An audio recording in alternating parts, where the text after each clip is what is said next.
Let's try this again. Oh, there we go. Ooh. Oh my goodness. Hold on. I don't know if I did the right one. Oops. Oops. Oops. Oops. Oops. Oh no, I see you guys. Oh, I did the right one. It's one of those days, y'all.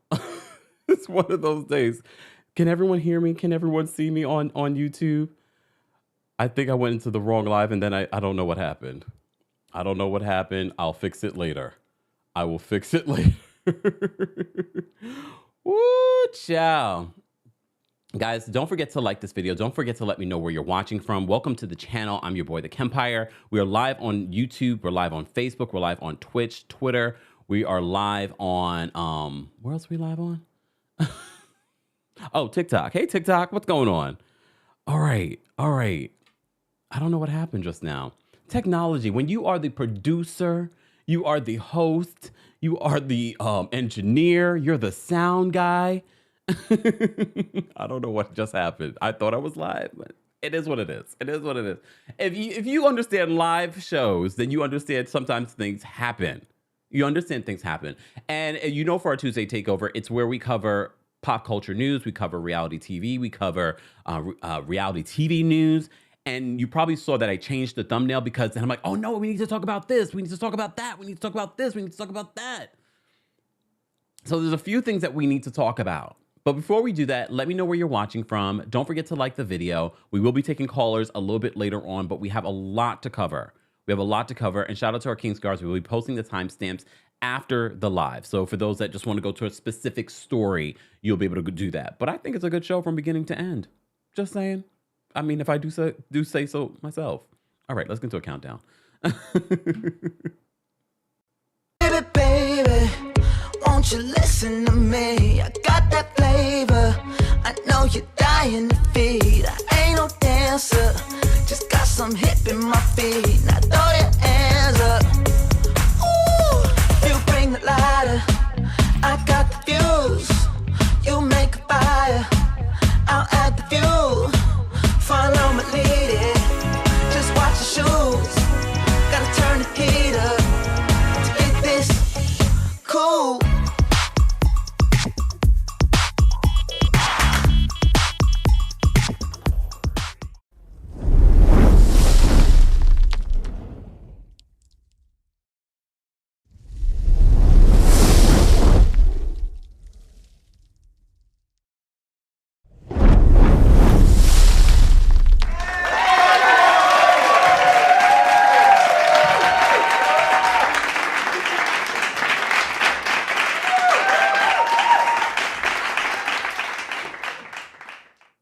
Welcome back to the Kempire channel, your number one source for pop culture news and music, entertainment, reality TV, and so much more. As always, be sure to like the video. It's an easy and free way of supporting not just my channel, but your channel and other channels will start to show up on your algorithm, on your Explorer page.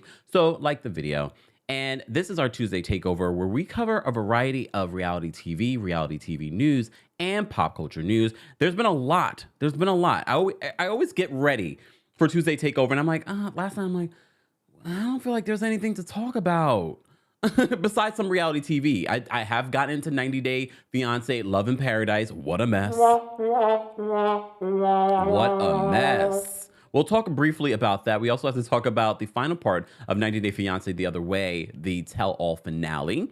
We also have to talk about Beyoncé. I feel like we're going to be talking about Beyoncé for the rest of the summer because she is doing her world tour. We got to talk about that. We have to talk about College Hill Celebrity Edition. I was going to do a separate live, but I feel like this particular season, this particular episode just is not warranting a separate live. I don't know about you guys. You haven't even asked me about College Hill Celebrity Edition, which is on BET Plus. But we'll talk about it during our Tuesday takeover because that's what Tuesday takeover is about, where we cover a variety of reality TV shows. And it's been a while. Last week, we only had like one reality TV show that we wanted to talk about. We talked about Queen Charlotte last week. I don't know about you. If you follow me on Instagram, I've been sharing all these little beautiful photo shoots that they've been doing with the stars from Queen Charlotte. If you haven't gotten into Queen Charlotte on Netflix, you're missing out. It's such a good show. But Shonda Rhimes, she always puts out quality. Okay, maybe not in the beginning of her career. No. Okay, all right, Crossroads. But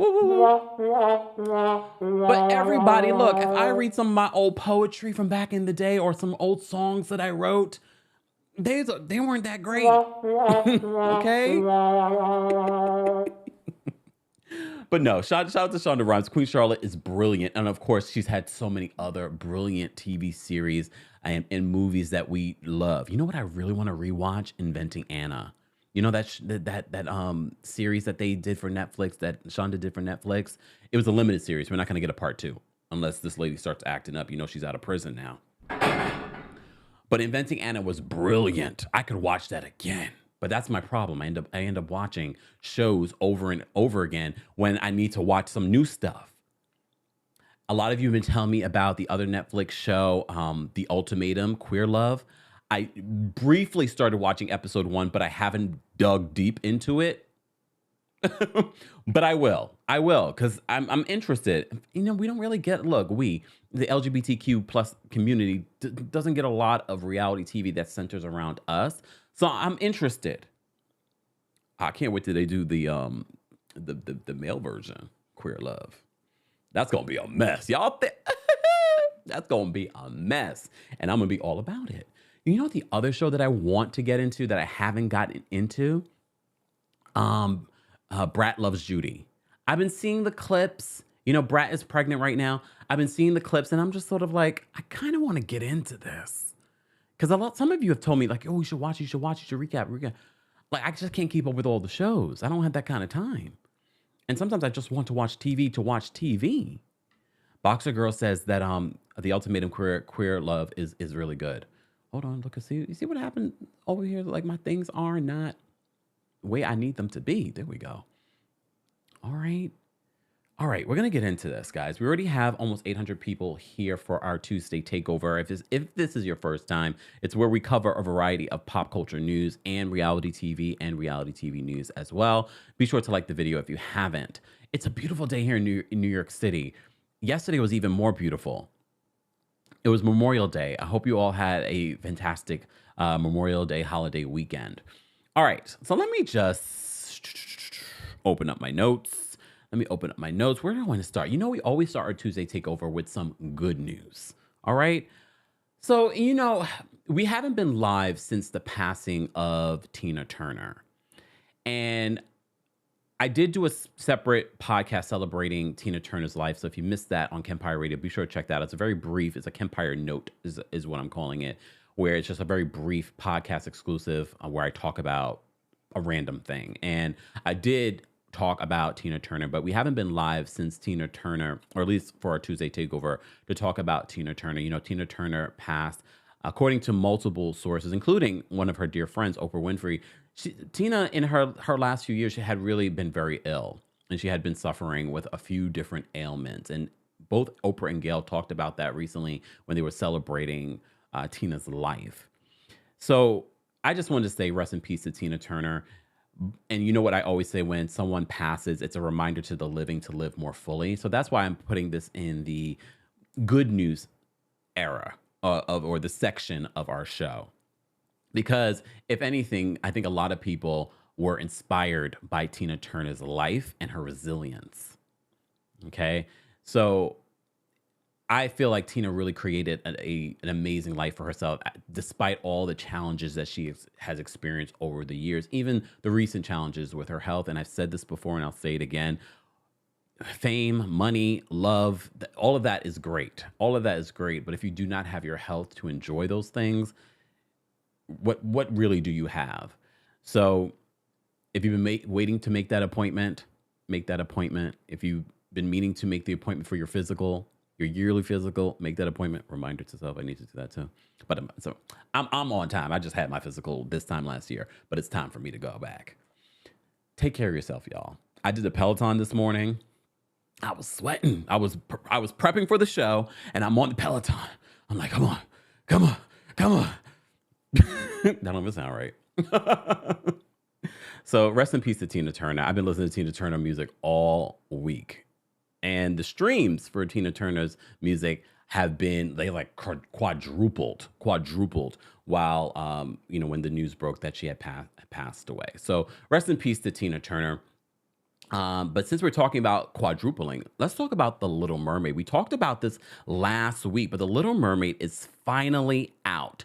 The Little Mermaid is finally out. I actually got to see it. I went with one of my good friends to see it.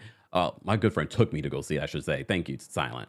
We went to go see The Little Mermaid. And look, for those that think they need to bring a child to go see The Little Mermaid, you do not. You can just bring yourself. There were plenty of adults when I went to go see it. They're by themselves. No child in tow. Shout out to the subscribers that I met at the Little Mermaid viewing that I went to last Friday afternoon here in New York. It was really good, and I do not say that lightly. You know, I'm going to call a thing, but I think Disney did a fantastic job with the live action version of The Little Mermaid. The music, the special effects, us feeling like we're underwater. It was really done well. Shout out to Melissa McCarthy. I feel like she really owned that role. I really do. I think she did a fantastic job. For someone that's not really a singer, she did a fantastic job with you know, the singing. Halle, amazing. Look, I wanted to get up and clap.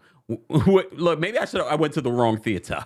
I was in the wrong part of town. But I thought after Halle sang her first song, a part of your world, I thought people were going to be like, yes!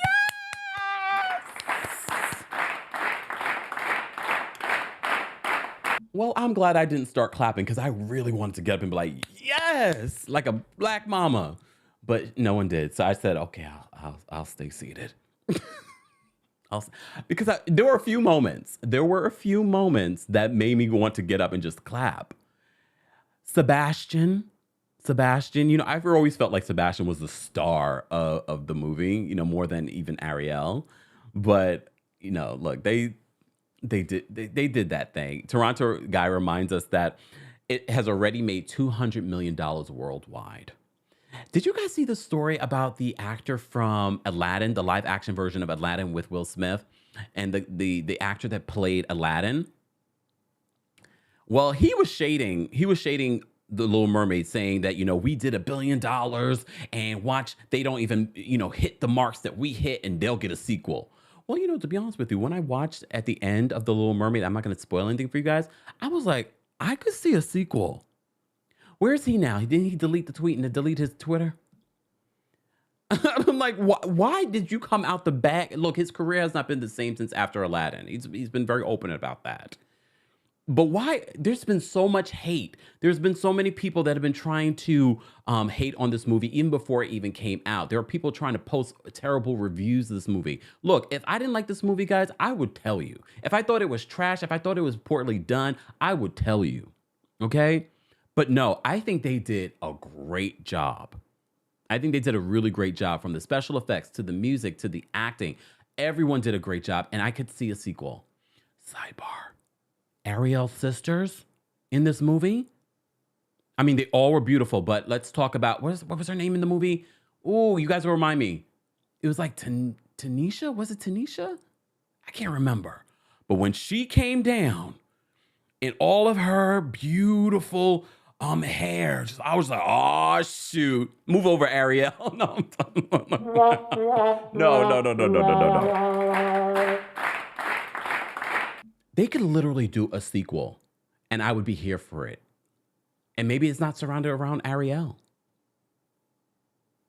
I think they did a great job, though. And like you guys just said, according to reports, this movie is doing extremely, extremely well. I think in the weekend alone, it was like almost 120 million at the box office. I'm not surprised. Go see, Tamika. Thank you, guys. I couldn't remember. But this is why I need you guys. So our sister's name was Tamika.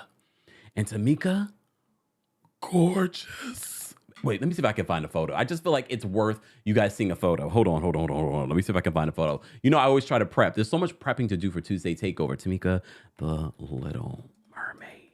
Come on. I got to find this picture because she was so... like, she just stood out for me. Oh, wait, here it is, y'all. Oh, here it is. I don't even know if this picture doesn't even do her justice. It doesn't do her justice. But homegirl was... I was like, whoa. Because I had heard But then when I saw it was a whole other thing. They don't have a great photo, but I'm going to use this photo. I'm going to use this photo so you guys can see. Okay, hold on. Hold on. Let me see if I can bring this over. Y'all know it's a live show, so bear with me. Bear with me. And if you're just joining us, guys, be sure to like the video. It's an easy and free way of supporting the channel. All right, let me just show you Tamika, because Tamika is gorgeous. Gorgeous. Look at Tamika, y'all. That's Ariel's sister, one of Ariel's sisters. No, look, all of them, all the sisters were diverse and beautiful, okay? But when Tamika came on the screen and was floating down, I was like, oh, shit, look at Tamika. Beautiful, beautiful. Anyways, yes, so The Little Mermaid is breaking all kinds of box office records right now. If you haven't gone to see it, go see it. Go see it by yourself. I love going to the movie by myself. I didn't go this time around, but if you're afraid because, oh, there's going to be nothing but kids and I'm going to look crazy going by, no. I'm telling you, there were a handful of people when I went. It was the afternoon, the best time to bring children. There weren't a lot of kids like that with parents. There were a lot of adults, a lot of us grown folks here to go see a live action movie. Okay? Anyways, and shout out to all these subscribers that I met at that showing. That was really cool too. All right. Okay, speaking of just breaking records, can we talk about Blue Ivy? Come on now. Blue Ivy. Where's my Blue Ivy picture? Hold on, y'all. Blue Ivy is she's going to be amazing. Okay? I mean, she is amazing. Blue Ivy has made her Renaissance World Tour debut. Okay? She's made her world tour debut. She's performed a few times already, a couple of times already during this European leg of the Renaissance World Tour. And she's out there dancing. Her mom is so proud of her. I'm just like, I didn't expect this. Look, we know Blue Ivy makes an appearance. We saw her during the Dubai special performance, the $24 million performance that Beyoncé did. She came out and she started doing a little something. And then Beyoncé was like, they didn't pay for that. Okay. But now she's out there doing all the choreo with I was like, oh shoot. And you know, Beyoncé is very private. She's a very private person. So for her to put her daughter out there and mind you, everyone loves Blue Ivy. The Beehive will always protect Blue Ivy. But for Blue Ivy to have the confidence, I mean, her dad is Jay-Z and her mom is Beyonce. So you know already the confidence is there. And her mama and her grandma is Tina Knowles. Can we just, one time for Tina Knowles?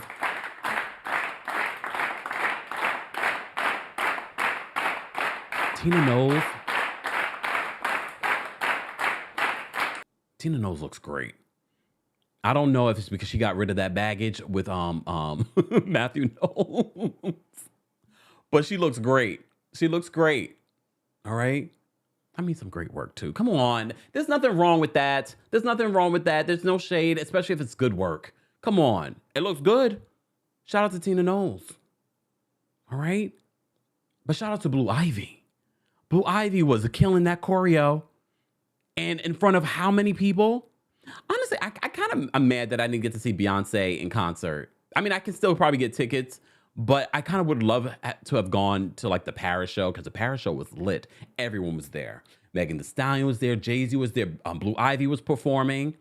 A lot of you that I know were there. But then, you know, I don't really love being outside the house. Okay. Okay, Twina. She will always be Tina Knowles to us. Okay, Tina Lawson. Tina Lawson. Calm down. She'll always be Tina Knowles to us. I think did she go by Tina Lawson or Tina Knowles Lawson? Well, I guess she wouldn't do that because that's not her maiden name. Anyway, it doesn't matter. You guys know what I mean. Come on. Semantics. Let me take a sip. Guys, if you haven't already, be sure to like the video. This is our Tuesday takeover. K-Rocket says, do they even acknowledge Matthew? Yes, they do. I think they're in a better place. Beyonce and Matthew are in a better place. I've seen a couple of Matthew's tweets and things like that about how proud he is of what Beyonce has done with her career, they are in a good place. At the Dubai show, he was there as well. So no, they're in a better place. Thank God. Thank goodness. I like when I see the family figure their things out. They've had some issues. Look, Jenna says, respect the loss in family. We cousins in my head. Okay, all right, people. Calm down. I'm sorry. All right. Not the beehiving. Okay. Anyways. All right, so congrats to Blue Ivy. I'm actually interested to see if Blue Ivy's starting to do this stuff already. I want to see what she does in her future. She already has a Grammy. What you got? No, I'm playing. All right, let's move on. Let's get into, you know what we're going to do? I'm going to briefly talk about 90 Day Fiancé Love in Paradise. Hold on, y'all. I didn't bring in the promo that I wanted to bring in. Let me see. There we go. Is this season 3 or season 4? I think it's like season 4, right? Hold on. Let me bring this up because I haven't talked about, you guys have been telling me to get into 90 Day Fiancé, 90 Day Fiancé Love in Paradise. So I'm on episode 5 of this show. And first of all, this woman is 38 years old. She looks amazing. He's what, like 20 something? Like 28 or something like that? He's from the Dominican Republic. He's hot too. Look, shout out to everyone. Look, yum. But she's a doctor, but she's quirky. She has her things about her. I'm still getting to know this cast. But Love in Paradise, I've been watching it on Discovery Plus. They're not paying me, but at this point they should. All right, this season 4, yeah. I want to watch the old seasons, but I really wanted to just get up to date on this current season. So I'm watching it. I'm into it. I just need to talk about some of these couples that I'm a little concerned about. Because I'm on episode 4, and I'm like, exactly, Justin. He said, that's a good 30. She's very smart, very accomplished, and she looks good. She's a little quirky because I'm on the episode where she's spraying down the hotel room. But some of you do that anyway. Even if you're staying at a 5-star hotel. I mean, don't bring the black light into those hotels. It doesn't matter 5-star or 1-star. I'm just saying. I mean, so I don't really judge her too harshly on that. However, I'm just sort of like, yeah, I mean, I kind of understand, but I'm looking at her with a little bit of the side eye. Okay? This couple. So we get a gay couple on 90 Day Fiancé Love in Paradise. They've been on it before. But their struggle this season, besides sexually, I'm on that episode. Because first of all, look,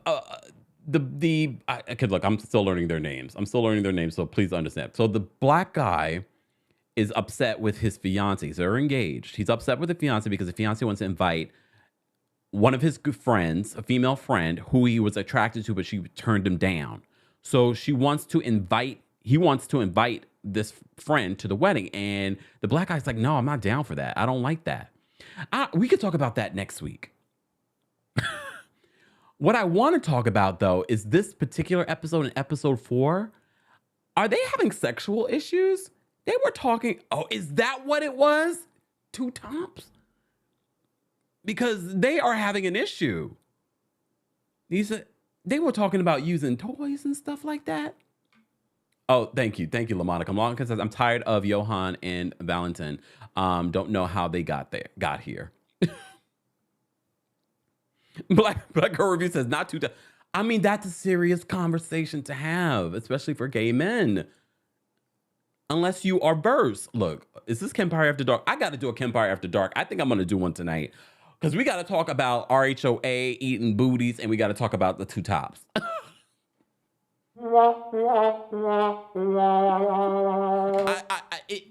think I'm going to have to do one tonight. I don't know, y'all. We got to do one tonight. Nia says, would you invite your ex to your wedding? Well, first of all, it's not his ex. It's someone he wanted to be with and he was not able to be with. And I get exactly why his boyfriend's like, his fiance is not down with that. They are 2 tops? Oh, hell. Here's the thing. Okay, this is going to be Kempire After Dark in the early afternoon. Hide your kids.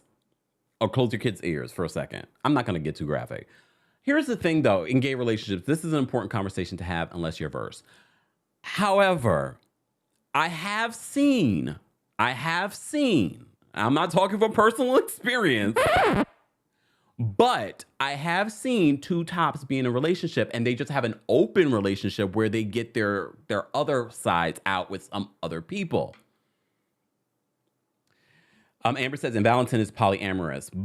I didn't get that from season 4 where he was talking about that, but they've decided that's not what they're going to do necessarily in their relationship.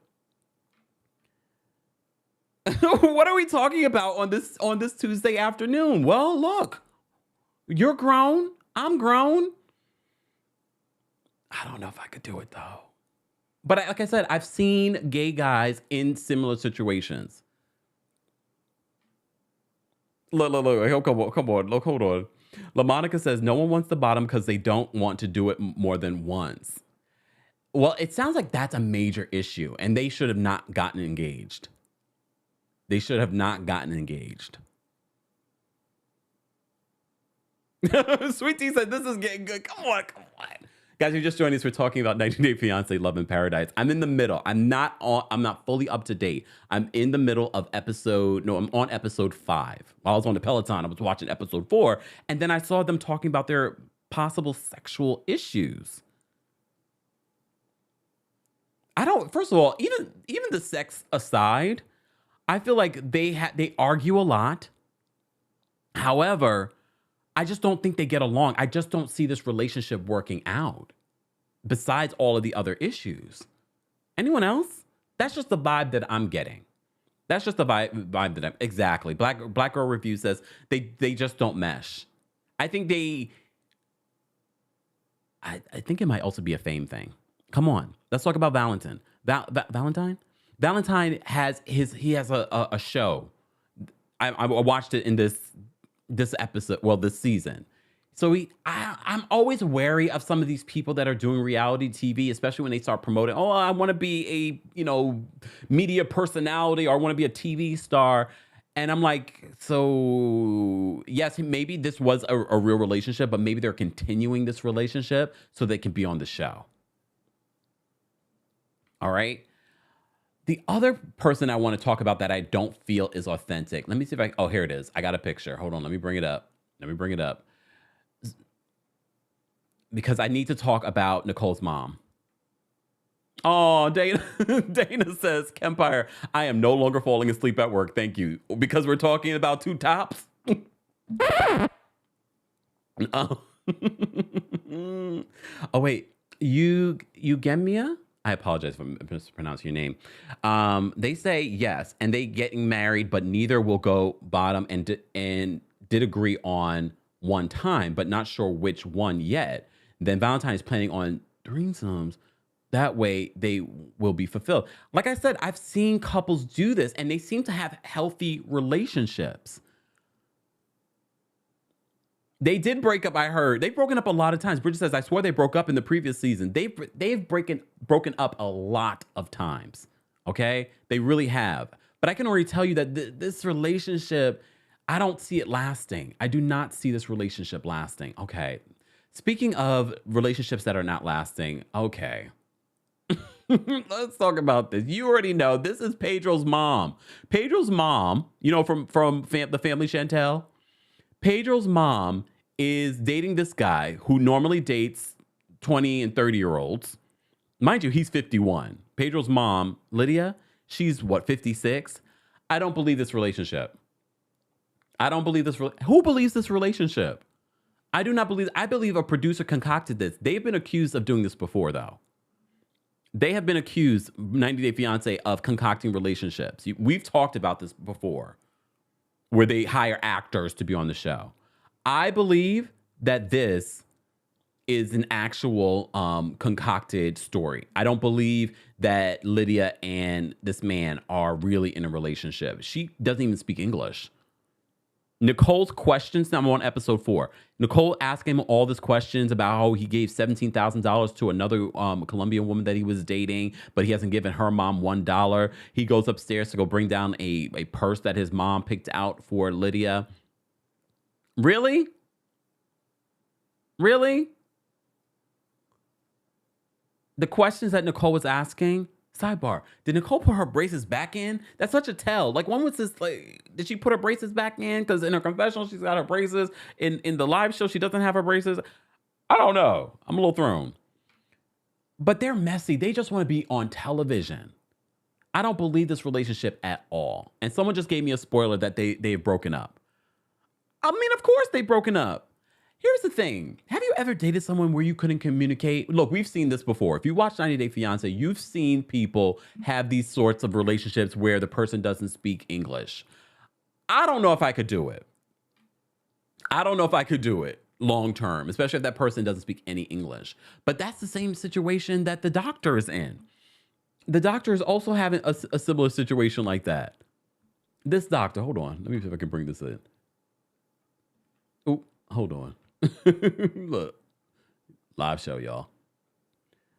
That's a similar situation that she's in. He doesn't speak English at all, and she doesn't speak Spanish. At least with Pedro and Chantel, she was working on her Spanish. Like, she was pretty fluent, Chantel. Are they divorced yet? Do we know? And if they're not divorced, oh, it was true.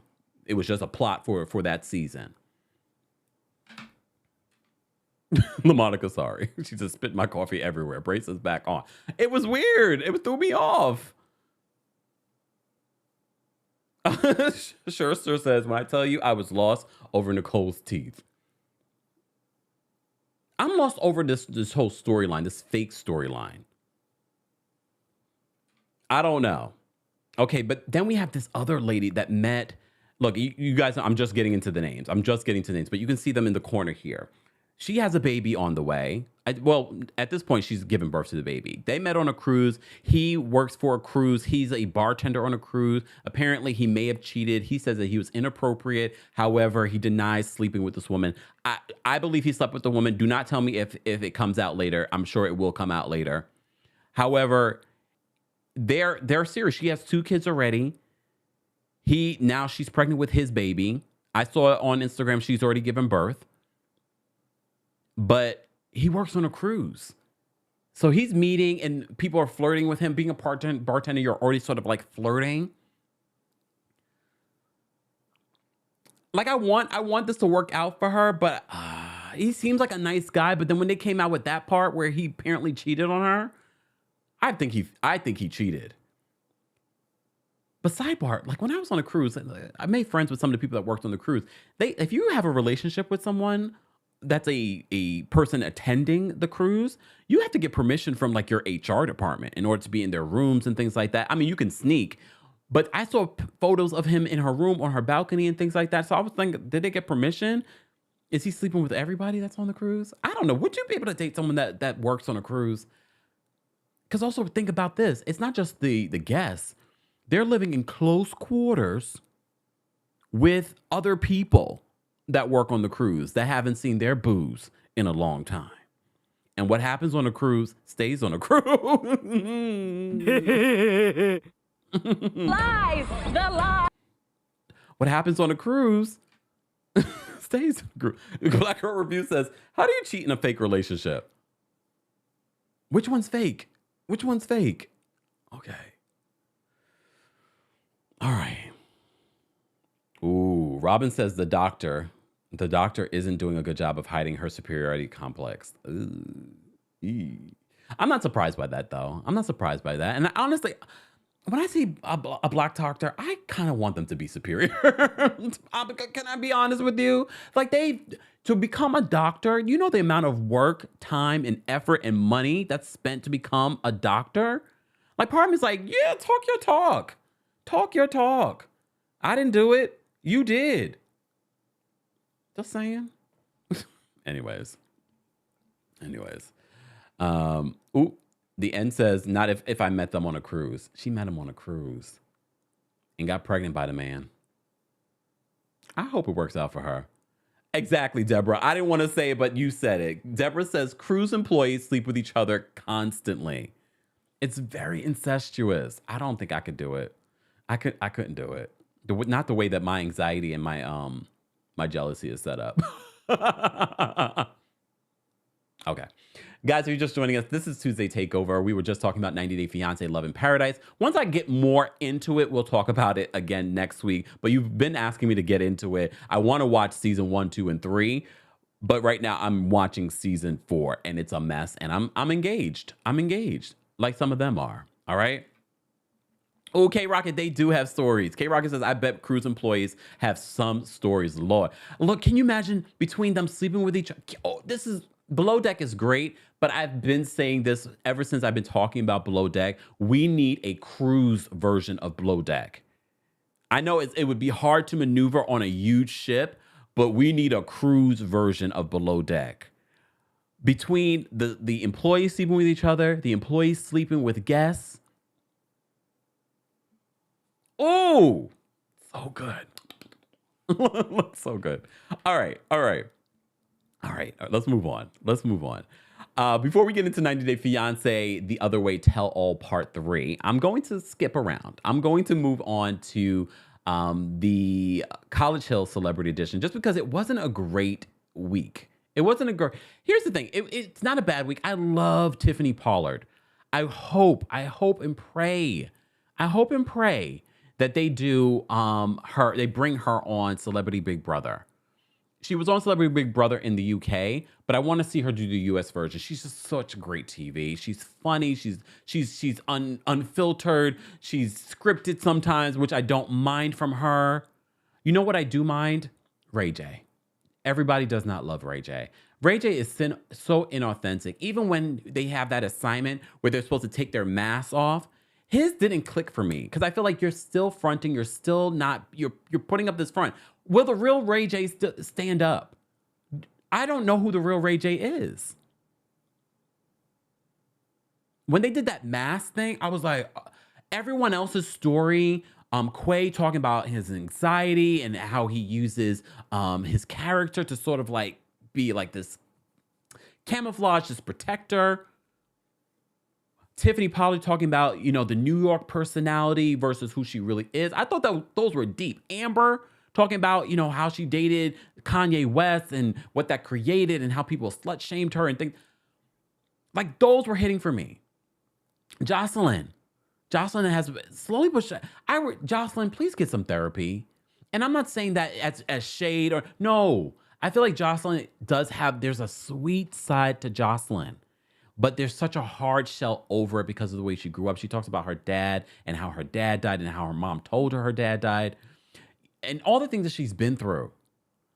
I need her to peel away some of that stuff. But I get it. Her behavior has been rewarded on reality TV. And this is why she continues to do it. She's got Jocelyn's Cabaret coming out season 4. Don't ask me why I know that. Because of Instagram, damn it. All these Instagram blogs are posting it.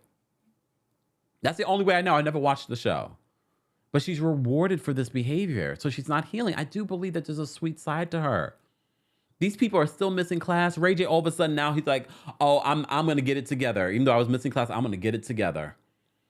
If Ray J doesn't get it together, please do not. Tracy Edmonds, she's the executive producer of the show. Please do not bring Ray J back. Because we don't love Ray J. We don't got love for Ray J. No, I'm over Ray J. He's so fake and phony. And I thought he was fake and phony last season, but I hope for this season, okay, maybe we'll see a different side of Ray J. So far, I'm not convinced. And when he tried to explain his whole mask thing, everybody loves to hate the villain. You are not the villain. Okay, maybe in Princess Love's Life. It just didn't click for me. Everyone else feels like they're being authentic in themselves. It's not clicking for me. We did have Omarion. Orion's on this season of College Hill Celebrity Edition. So Omarion comes to do the singing bowls, which I love a good singing bowl. It's very relaxing. But I thought Omarion was going to be doing the singing bowl. He just came there to meditate. They had someone else doing it. It was not lost on me, the hilarity of Amber and Ray J getting up. Just like, they've been doing this for a long time. They were doing it for a long time. It was like an hour and a half. All right, it was only an hour and it was an hour and a half. It was kind of long, but I would have just took a nap. But Amber was like, I'm hungry.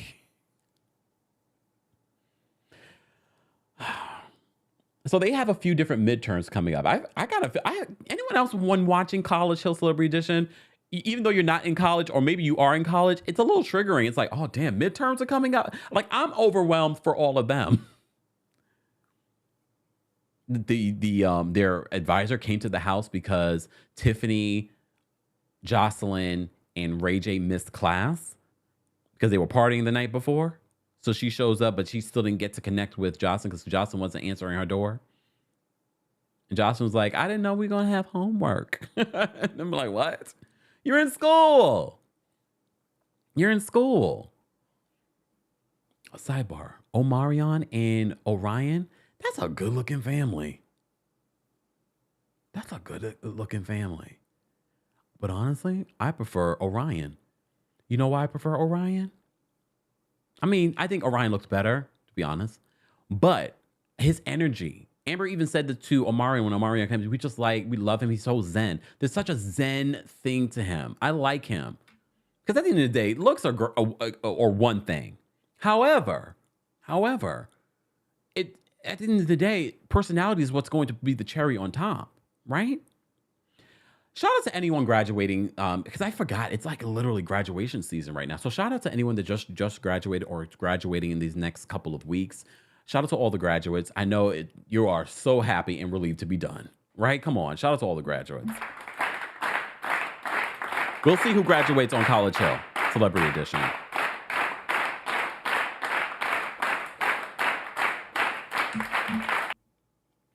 Speaking of College Hill, which reminds me of the Real Housewives of Dubai. So you know the Real Housewives of Dubai, their season has wrapped. So I'm watching the ladies, and I literally just posted, I miss arguing with Caroline Brooks. I miss arguing with her on social media about her portrayal. And if you've been following the channel and you're here during our Real Housewives of Dubai recap, you remember Caroline will be in the comment section. I think she was drinking one day, and she was in the comments. She was in the live chat arguing with you guys. Oh, I miss fighting with her. But I know you guys also miss seeing Lisa Milan. You also remember Lisa was on College Hill before as well. You also miss Chanel Ayan. We're getting a bunch of new people. I mean, they haven't confirmed it yet, but we know it. We're getting a bunch of new people. We're getting like 2 new people on the show. Not sure of what their roles will be. Caroline Stanberry and Chanel Ayan are getting along. Go watch the video I posted on my Kempire Daily Instagram where I was addressing the ladies of Dubai. Producers, we know you watch. I already know. Y'all confirmed it already. I told y'all better get along for this season. Y'all better start building some real friendships. Someone said they miss our arguments too. Hold on. Oh, Chocolate Chunks. I miss your arguments too. I feel like that's the connection I have with, look. Shout out to the ladies of the Real Housewives of Dubai. I'm looking forward to the new season. They have wrapped their season. The Real Housewives of Beverly Hills have wrapped their season as well. And they did some sort of like big finale on a football field. Erica Jane is performing. Erica Jane's Ozempic is Ozempicing. Did you guys see that recent picture of her they're saying it's some guy that she's dating. I don't believe it's a guy she's dating. I believe she might be dating several guys. I believe she's dating several guys. Okay? But she looks really, really thin. Like, we've never really seen Erica this thin. But anyways, so apparently she's got a new sponsor. I mean, a new man. But no, back to this. So she performs at the big Real Housewives of Beverly Hills season finale. Beverly Hills did it big because this season finale looked great. Cynthia Bailey was at the season finale as well. So I'm assuming Cynthia Bailey makes a couple of appearances. Denise Richards makes a couple of appearances. Kim Richards makes a few appearances this season. I'm interested. I know a lot of people are already saying Real Housewives of Beverly Hills is boring because you haven't heard anything. Well, you know what? Someone is calling Real Housewives of Beverly Hills is stupid. And that is your friend, Lisa Rinna.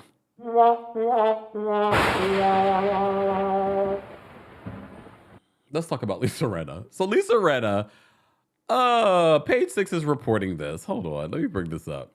So Page 6 is reporting this in regards to Lisa Rinna. Because you know Lisa Rinna, so Andy Cohen revealed that Lisa Rinna, after the reunion, quit. And she tried to change her mind and they put her on pause. They put her on pause after she quit. So Page Six writes this in regards to Lisa Rinna. They said Lisa Rinna thanks her late mom for her decision to walk away from the Real Housewives of Beverly Hills. The Days of Our Lives alum, who's 59 years old, said her mom, Lois, who died of a stroke age 93 in 2021, came to her in a dream, urging her to quit the Bravo series. This story keeps changing.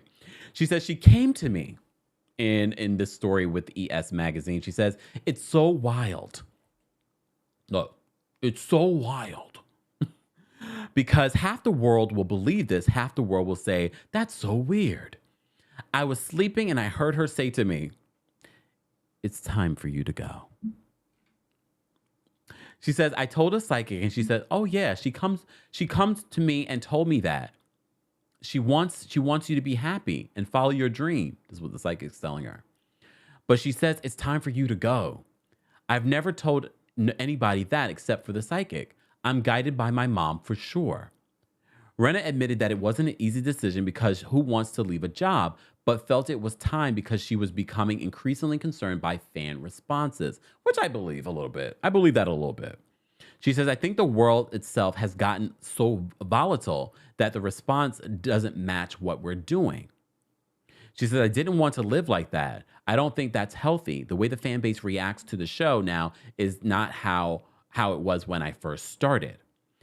So Rinna further shared that her fan interactions have turned violent. She says, I mean, we were getting death threats. Some of the most horrible things I've ever seen in print in my life. And it's a reality show. It's a stupid show. I thought it's time to go. I'm not sure how much longer that can exist in the zeitgeist, to be honest with you. All right. Some people might say, though, that Rinna also fueled the fire for some of this stuff, some of this behavior. All right. So she's talked a lot about the show. And look, I know some people are going to be like, she's always talking about the show, even though she's no longer on the show. But also people ask her. So in all fairness, people are asking her. Claire says Rinna expected to say problematic things. Hold on. I lost my comment. There we go. Claire says that Rinna expected to say problematic things without consequences. All right. Jazzy, thank you so much for being a member of the channel for 15 months. Jazzy says, did anyone else binge Match Me Abroad? Where is that on? Look, what is that on? Let me know. Okay. Destiny says, what are your thoughts on the New York Housewives kempire? The new ones? We excuse me. We actually talked about that, Destiny, last week in regards to the Real Housewives of New York reboot that's coming on Sunday. It's coming to Black Night on Bravo. So we did talk about it extensively last week, but I'll just say this. I'm giving them a shot. I'm excited. It's my city. You cannot have the Real Housewives franchise without the Real Housewives of New York. So I'm looking forward to something fresh. It's going to be like watching a new complete show. Okay. So be sure to check that out. Jess says she fuels the fire, but people do take these shows too seriously. I agree. Both two of these things can exist. Two of these things can exist. Okay. Let me move on. And yes, I will be watching and recapping the Real Housewives of New York. I'm excited to see it. We don't know about the show until we actually watch the show. So I'm looking forward to getting into the show of the Real Housewives of New York.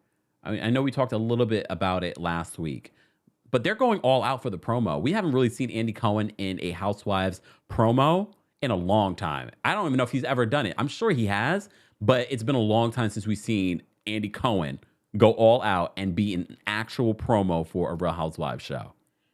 And he's in the promo for Real Housewives of New York. I mean, it is his city too. I mean, he wasn't born here, but I'm just no. If you've lived in New York for like more than 10 years, and definitely Andy Cohen is a New Yorker. Okay.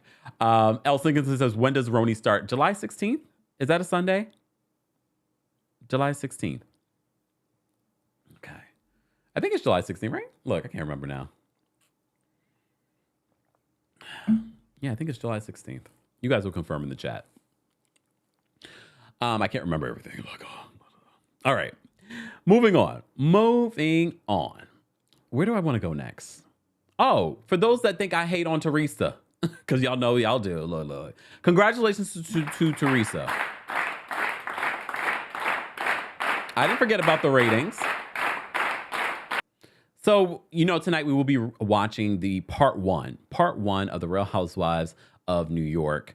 Not New York, Real Housewives of New Jersey reunion, part one of the reunion tonight on TikTok exclusively. So be sure to follow me on TikTok at the Kempire on TikTok.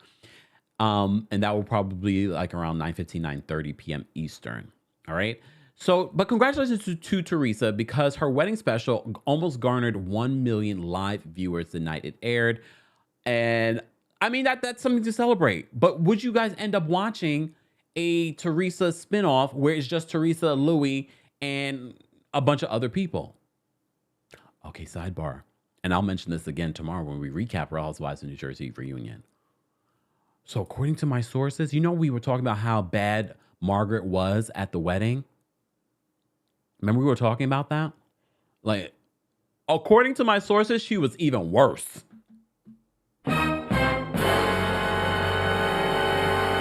She wasn't just hating in her confessional, she was hating at the wedding. I was like, oh, really? Why did you go, Margaret? I get it, to be on the show. Also, one thing in regards to the ratings, what we should keep in mind, this was promoted as Real Housewives of New Jersey. Teresa gets married.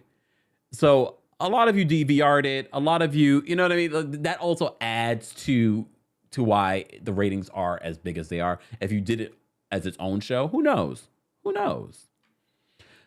But anyways, congratulations to Teresa. Congrats on the marriage. Look, I wish you the best.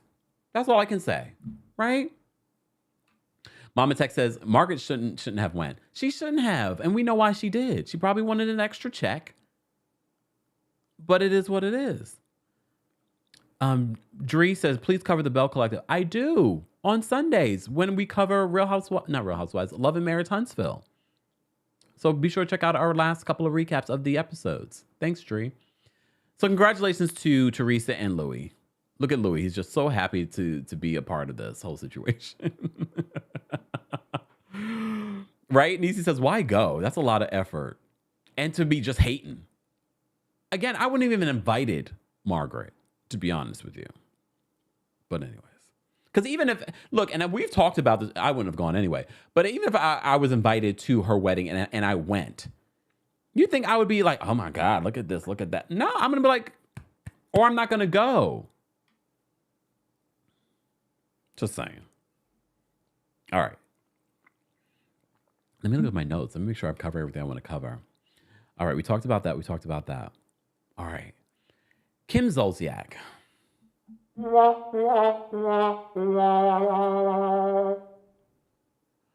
Kim Zolciak-Biermann, she's going through a divorce, right? Let me bring up my notes. Look. Oh, Kim. Woo, woo, woo, Kim. Where's my Kim picture? Is this it? Yeah, there we go. So Kim is going through a divorce. We're finding out all kinds of things. Her spending habits, her gambling habits, allegedly.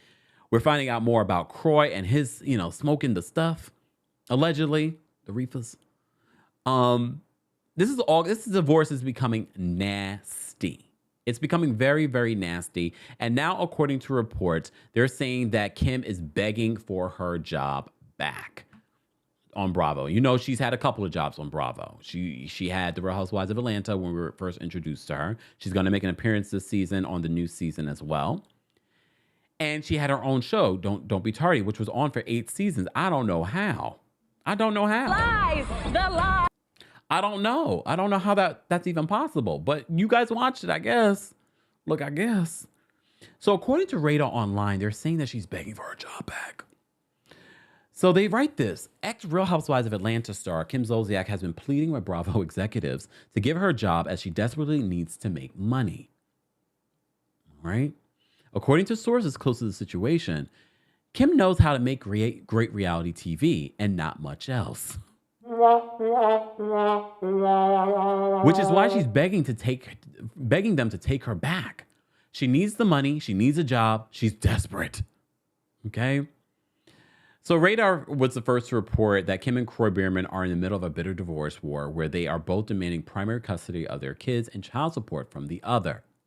The divorce came weeks after the IRS filed a massive lien against the couple over unpaid taxes. Uncle Sam says that the duo owes them $1.1 million. The lien said the couple owes $103,000 for 2013, $330,000 for 2017, $714,000 for 2018. The grand total comes to $1.1 million. On top of that, the two were hit with a separate lien by the state of Georgia for $15,000 owed in back taxes. Kroy is claiming in these court documents that the reason why they're in the financial disaster that they're in is because of Kim's alleged gambling habits, which were documented on the Don't Be Tardy show. Honestly, I believe Kroy. And look, Kroy's not innocent because we know what he allegedly has been accused of bringing a pow to the reunion that she came, when she reunited and came back that terrible season. So, and he would defend her to all end. But I believe Kroy. I believe Kroy. Do you think that this appearance on Real Housewives of Atlanta will be what Kim needs in order to get back in the good graces of Bravo? I'm thinking, though, she will end up on Ultimate Girls Trip. But then I said to you, Kroy is trying to kick her out of their Georgia mansion. He's trying to kick her out of it. And I said, if she goes to do Ultimate Girls Trip, does that mean she's abandoning the home? I mean, technically, probably not because she's going to work. But the Ultimate Girls Trip paycheck it's a nice little coin. It's a nice little coin, but it's not enough for the debts that they're facing and legal stuff that they're facing. Some of you believe Kroy. Some of you say he enabled her. Both are true. I believe Kroy, and I believe he enabled that behavior. Yeah, people remind me of this all the time in regards to this. Miss B says, Kroy stopped speaking to his parents over wig. So to hell with Kim's driver, I mean Kroy. Yeah, but we know, look, people do these things all the time. Maybe he will see the light. At the end of the day, they have 4 young children. 4 young children. So this divorce is far from over. We're going to keep watching this whole situation because it keeps taking all kinds of twists and turns. Kim is asking for a drug test of him. Kim wants primary custody. He wants her out the house. He's accusing her of this tremendous gambling problem. Omar is reminding, not down to the dollar. Omar says $127,000 a month on gambling. That's a lot. And he provides the receipts in these court documents, Kroy. That's insane. That's insane. Bella says, if Kim goes on girls trip, hell, bring Nene back too. Andy said in his new book, and I haven't read the new book, but I've seen snippets and things like that. Andy said that the door is closed on Nene coming back. And according to my sources, close sources, Nene's not interested in coming back. And that might be because Nene knows that the door is closed. Woo, woo, woo. I mean, it would be iconic. I always say this. And I know a lot of you are like, get over it. Nene's not coming. I know Nene's not coming back. What I'm saying is, if she did, it would be insane. They would see record numbers for Nene to come back on an Ultimate Girls Trip or Real Housewives of Atlanta. Since we're talking about Nene, let's talk about Real Housewives of Atlanta. So we did our recap on Sunday night. We did a special live recap right after our watch party of the Real Housewives of Atlanta. And we had a really fun recap. I was listening back to my own recap. I was like, oh, this was funny. I forget some things I say. All right. So we were all waiting on Kandi speak on it. And then finally Kandi uploaded her speak on it early Monday morning. I was like, I'll get back to you later. But I did watch it twice. Woo, woo, woo to me. No, it was good. I'm going to summarize it. I'm not going to go through all of it. You can go watch it for yourself. So she talks about some of the accusations that Marlo brings up during these last couple of episodes. First of all, Kandi says that back and forth that she had with Courtney was a lot longer and they cut out a lot of it. Look, this is an hour-long show. They can't keep everything in, but the context we keep losing. And one of the tweets that I posted yesterday, I said, obviously this season, Marlo is producer's pets. A producer's pet. Okay? And so Kandi is addressing this in her current speak on it, all right? And she's dropping her own receipts, which I can appreciate with Kandi. Because anytime Kandi explains something, you're like, oh, that makes sense. All right, that makes sense. So some of the things that Marlo is accusing Kandi of this season is not being there for her when her nephew passed away because her nephew worked for a time for OLG. So Kandi on her speak on it, she's like, first of all, you guys keep talking about OLG, but the incident that happened with Melvin happened at Blaze. Okay? And some of you said during our recap, it's dangerous what Marlo and what some of the girls are trying to paint about Kandi's businesses. Like this is a crime-ridden business, even though a lot of you, even before we started talking about Real Housewives of Atlanta, we were talking about some other show, and you guys already told me the streets were hot in Atlanta, especially during the pandemic. All right?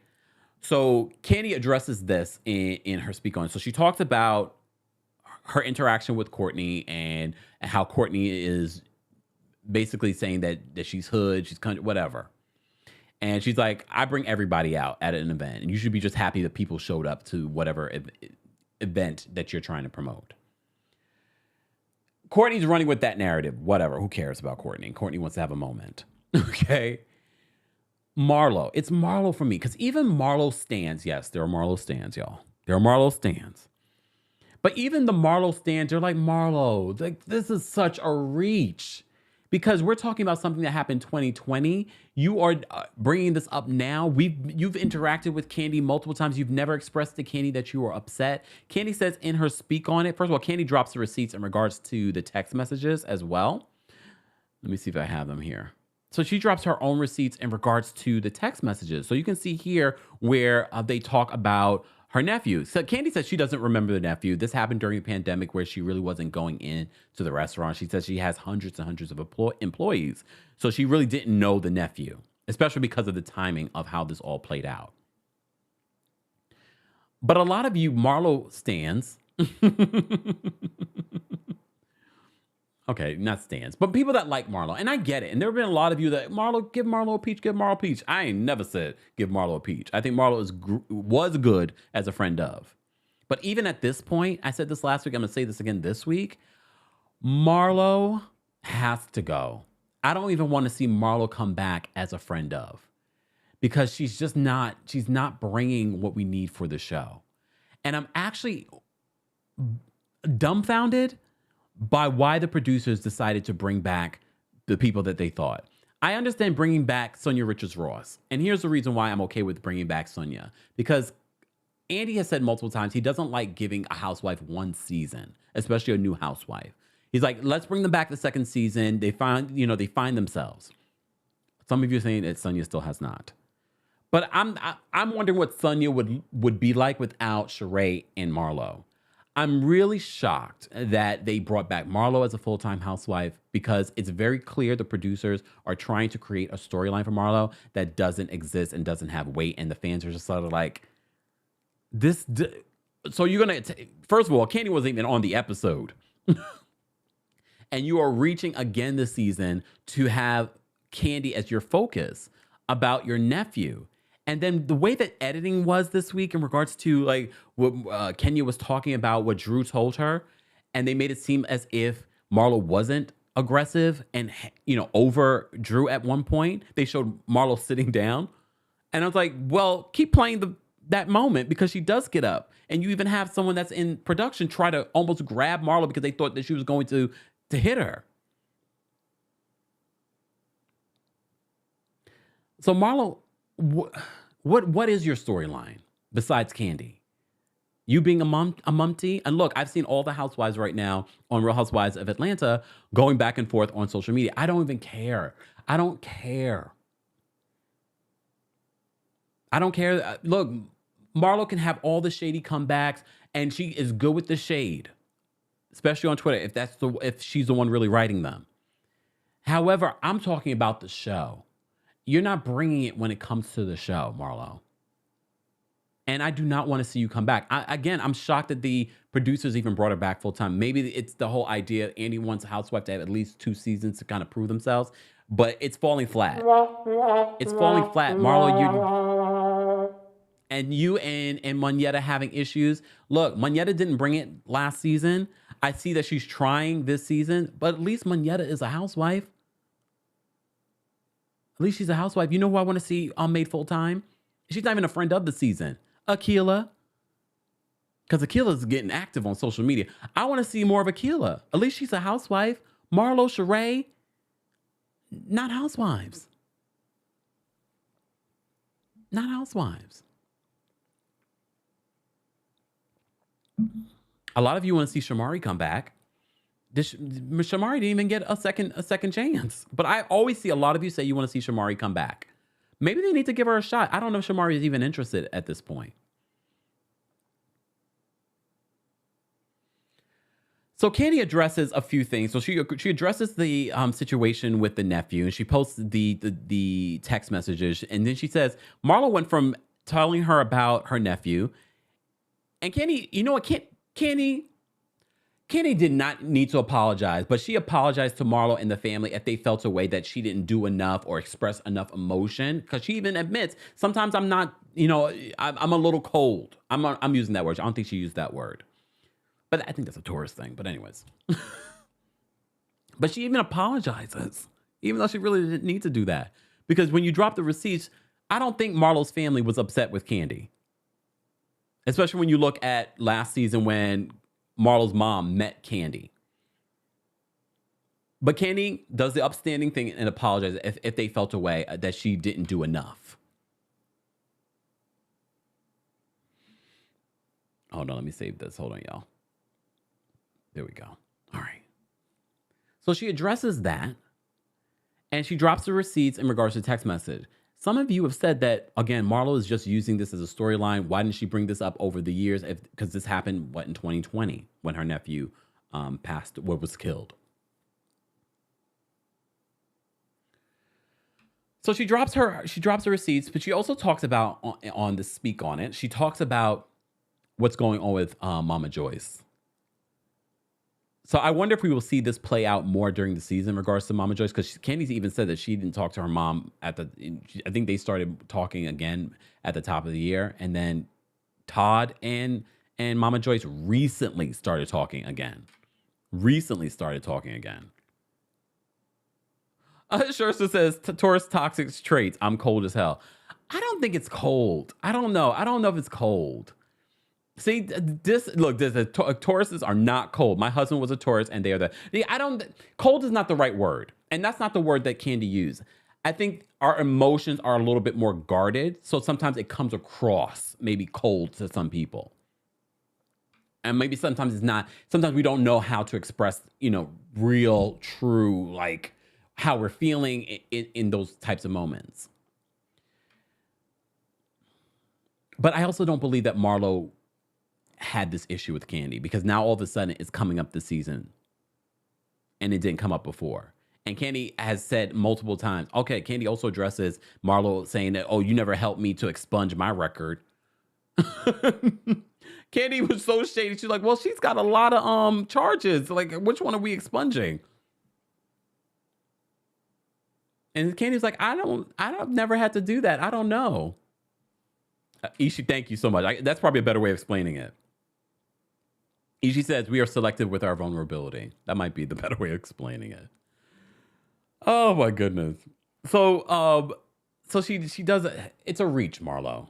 It's a reach, and so the fans are over it. They're not interested.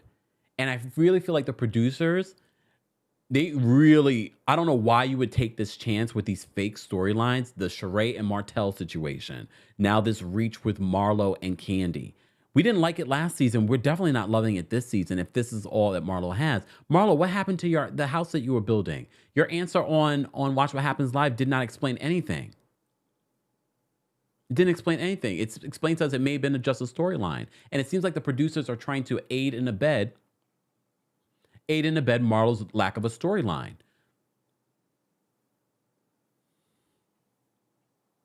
And it's reaping those tired ratings that you guys are getting. I'm sorry, but it's true. It's true. All right. So Mama Joyce. So, one of the other things that's been playing out during the season is Kandi's issues where her mom talking about Todd. So she says that her and her mom didn't talk for a little bit. They started talking at the top of the year. And then recently, Todd and Mama Joyce started speaking. But they made a deal that they're not going to allow what plays out during the show to affect their relationship. But she feels like Mama Joyce is already allowing what's been playing out to affect their relationship. Mama Joyce is a Scorpio. So if you got a Scorpio mom, then but yeah. Anyway, so yeah, we're going to move on from there. Let's move into 90 Day Fiancé the other way, guys. If you're just joining us, this is our Tuesday takeover where we cover a variety of pop culture news, reality TV news as well, and everything in between. If you haven't already, be sure to like the video. It's an easy and free way of supporting the channel. Speaking of supporting the channel, our sponsor this month is Rose Forever. Roses that will last you up to a year. I love my roses forever. Look, hold on, y'all. Y'all see the roses. There are so many different assortments, small, large, beautiful roses. These roses, like I said before, will last you for a very, very long time. So if you haven't used our discount code kempire25 for $25 off, you are missing out. Be sure to use the discount code kempire25 for $25 off. More information is available in the description of the video. Candace says, Mama Joyce is disrespectful, period.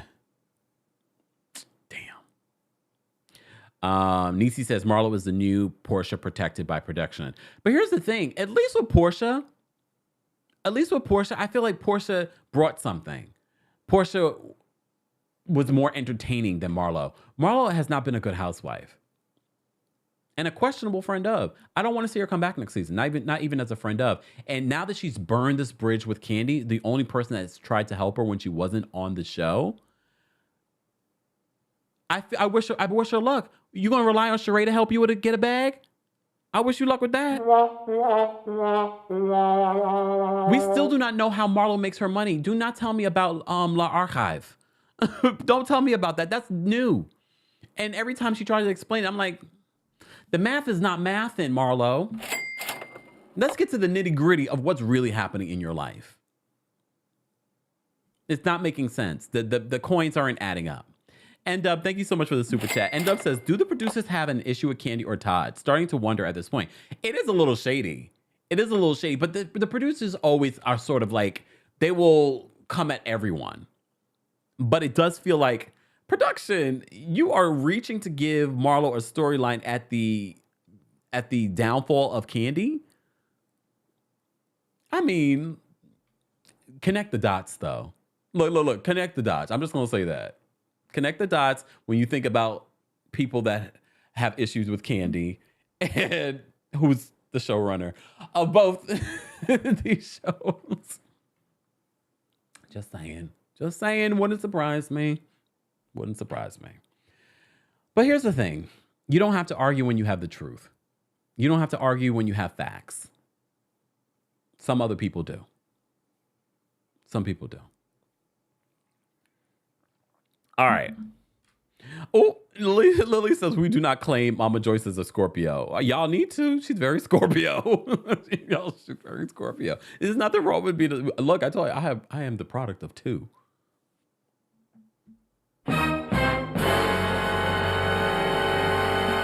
Gray says the blue roses are beautiful. I love them all. I'm about to order me some more for myself. Just saying. Okay, all right. Where do I want to go? Oh, let's talk about 90 Day Fiancé the other way, the tell-all. We had the final part, and I told you this tell-all, this tell-all. I'm so mad. I am so mad at Jen. How dare she talk about Rishi's mom like that? Here's the thing. You remember Sumit's mom? I can understand maybe being upset with Sumit's mom because Sumit's mom has said some disrespectful things. But Rishi's mom, I feel like she's just being honest. It's a part of their culture. Are you going to be able to bear children? No, you're not. She was so disrespectful to Rishi's mom. And I do not see why Rishi is so emotional. Like, he gets all a real, is he a water sign? Someone go smoke with Rishi. He always is getting emotional. I don't see this relationship working out. Rishi, your astrologer told you this relationship is not going to be working out. It's not going to work out. Let it go. She was so disrespectful, though. She was so disrespectful. I was just like, oh, I am so done with you. Cry all boohoo all the way out of our faces. I told you I'm so disappointed in this tell-all because I really thought they were going to hold the Karens accountable for their behavior during the season, like Nicole. She came off looking so innocent and clean. Gabriel, I loved you during the season, but you were horrible during this tell-all. Sidebar, were you guys cringing when they were asking Gabriel all those questions about his private parts? I felt like during the season, he's given up so much. I don't know. At the end of the day, if he didn't want to talk about it, I feel like he should have shut it down. But all those questions about his private area, would you want to answer questions about your private area and stuff like that? But he was really a sport for sharing all that information. Sidebar. So more of Gabriel's storyline plays out in this final part of the tell-all of 90 Day Fiancé The Other Way.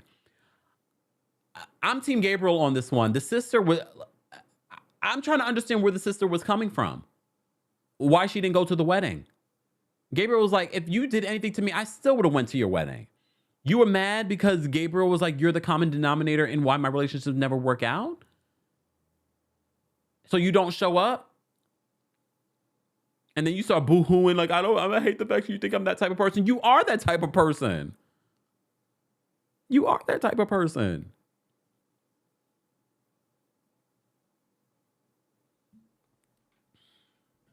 I'm just like, come on now. So Gabriel's storyline, because we already know Gabriel and Isabella are going to work out. I think they have a solid relationship. Perfect. No one has a perfect relationship. All right. Exactly. LaMonica says sister equals trash behavior. I felt like her explanation for why she didn't go to the wedding was terrible. I was just like, okay, I don't understand it. Robin says, when did Gabriel become a certified counselor? That's how he was portrayed in the tell-all. Where was Sean Robinson, the host? I felt like they had, I don't even care about their names. You know, they were part of the Pillow Talk. They used to be on the show, and now they're providing commentary during the reunion. I felt like they were asking more solid questions than Sean. But I already told you, look, Sean, I'm happy you have the job, but Sean is just a producer's puppet at this point, asking the questions, not following up. Because why didn't we talk about the lies that Danielle was telling to Johan? What about her bankruptcy? Johan is pretty much was like, the relationship is over. Pretty much saying that the relationship with her is over. Which says to me there's more going on in that relationship. You know, Johan had issues with Danielle. They played this out during the tell-all about her wanting to meet with her ex and wanting him to meet her ex. I'm like, to me at this point, it's a moot point because Johan's like, the relationship is done. She's like, well, you know, I think we can go to counseling. He's like, I'm not doing any therapy. It says to me there was more happening that they're not talking about, but I wonder if it's because Johan found out about her withholding the information about her bankruptcy. But then I'm also wondering if Johan's just like, you're not taking me to America. I'm done with you. I'm getting a divorce. Because remember, we're not even talking about that. Did they talk about that? Did I miss that? Live chat. Did I miss them addressing the fact that she lied to him about her intentions on bringing him to America? Did I miss that? Maybe I missed it. Rosanna says, Sean is the host. Then they bring Tim and Veronica on. And Gabe, really? This was like one of their worst tell-alls. And I felt like it wasn't such a terrible season. I thought the tell-all was going to actually be a lot better than the season. And it wasn't. But we have all these people that had Karen behavior and they don't address it. They made the Karens look like everybody was perfect. And honestly, Gabe actually looked worse than he did during the season. Oh, thank you. You guys are letting me know. Nope, they didn't mention it. They didn't mention her bankruptcy. They didn't mention her bamboozling him. And I think that's part of the reason why he's done. He thought that he was going to go to America, and I think she's been pushing it off. She didn't even apply for it. He should have brought that up during the reunion, tell-all. And I'm sure that maybe he did bring it up and they didn't put it in the edit. Who knows? Who knows? But I felt like so many of these Karens, like the real like people that are named Karen, but these problematic people that they didn't address. Amber says Tim and Veronica asked the questions we all wanted to know. I agree. All right, guys, if you're just joining us, we're talking about 90 Day Fiancé the other way. This is our Tuesday takeover where we cover a variety of reality TV news, and of course, pop culture news. Where's some pop culture stuff that I wanted to talk about that we haven't talked about yet? No, hold on. No, I've covered a lot of stuff. Look at me. Look. Look.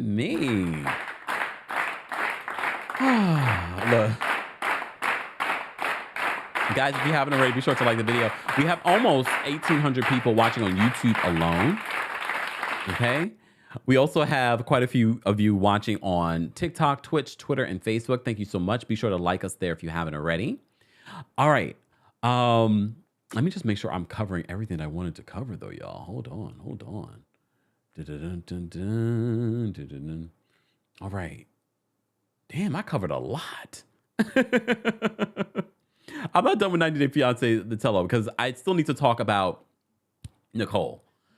All right, let's talk about Nicole. You already know how I feel about Nicole this season. She says, thank you, Kempire, for calling Jen out on 90 Day Tell-All. Jen was so nasty. Yeah, for no reason.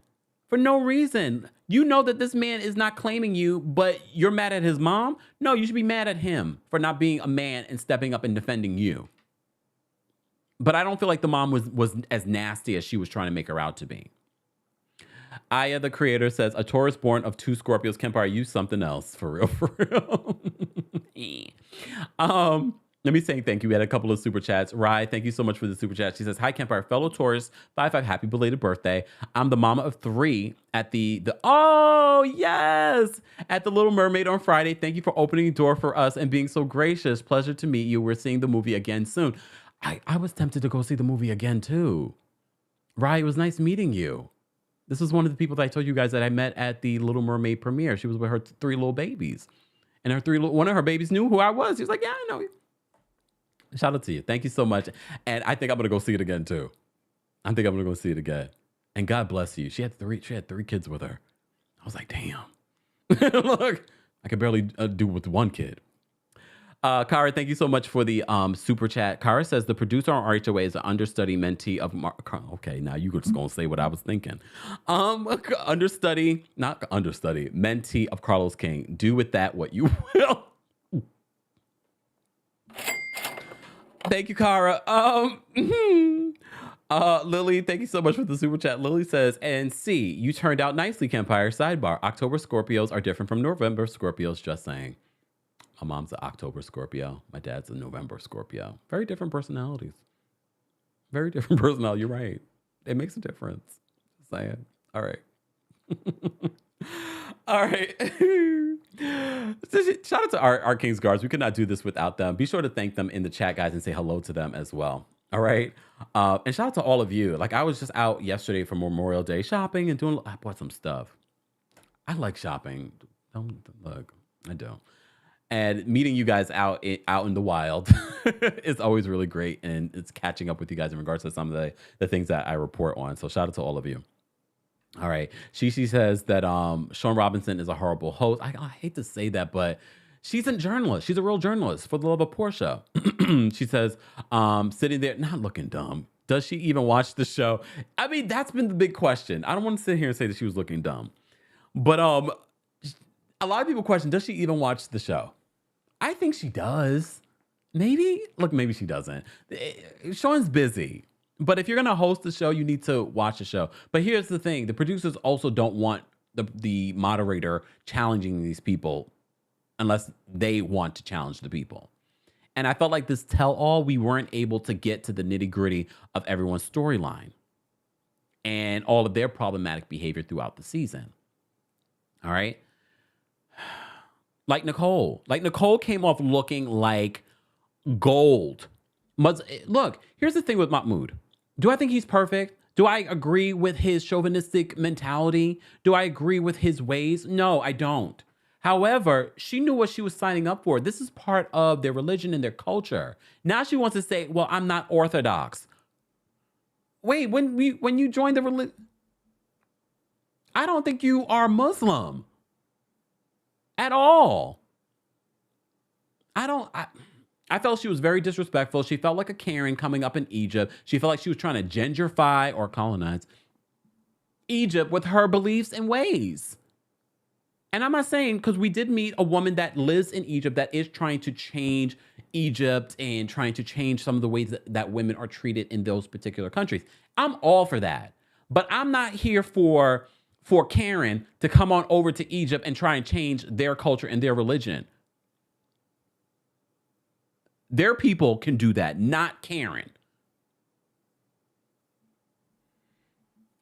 But the way that they produced this and edited this, you would think that Nicole was cool. Like, no.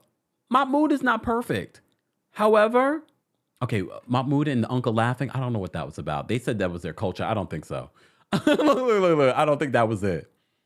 Maybe they were laughing at the complete ridiculousness of how this tell-all was playing out. I know I was. Anyone else? All right, guys, we have almost, wow, we have over 1,700 people in the building. Thank you guys for being here for our Tuesday takeover. Don't forget, tomorrow we will be live to recap the Real Housewives of New Jersey reunion part 1. We will be having our watch party tonight to watch it as well. We'll probably be live on TikTok around 9:15 p.m. Eastern for our Real Housewives of New Jersey reunion watch party. Okay? All right. Exactly. Aya says, and she had been to Egypt before. Okay, this says, okay, look, everyone has a right to their opinion. This says, no, Nicole tried her heart out. I saw zero Karen in her. All right, and everyone's perception is going to be different. Everyone's perception is going to be different. I just felt like she came there knowing, because remember, this is not her first trip to Egypt. She converted to the religion. And then she decided, okay, this doesn't work for me, which is fine. But now you're going back again, trying to change up their entire culture and religion. Girl, go sit down. Go sit down. Allison says, notice how Chris, we forgot to talk about Chris. Notice how Chris had all kinds of other stuff happen to her, but not once did she fall asleep from narcolepsy. Come on, well. Bike stolen, son arrested, flipped car, bank account fraud, but no lights out, nappy nap. Did y'all notice the story that Chris, for those that are wondering who we're talking about Chris and Jamie. I'm still team Jamie. You know, I'm team me all day, every day. But I'm feeling like, I still feel like Chris has lied to us multiple times. She's lied to us multiple times. She's always sort of like a humana in her story. Do I think that Jamie was perfect? Chris's mom comes out, and Chris's mom makes it seem as if she was sending her money via PayPal. She says she sent her thousands of dollars. Do I think she may have sent her money? I do. But remember, this is Chris's mom. It's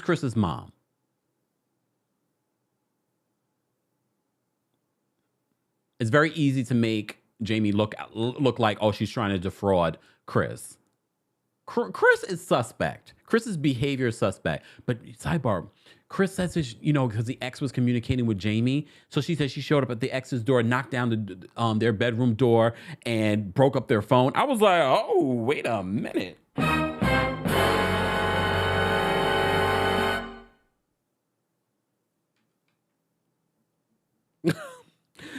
Deshay says, when I seen that you reviewed the episode on Sunday and Kandi Speak on it didn't come on, I was like, this seems like a scheme set up by Todd. Lies! The lie!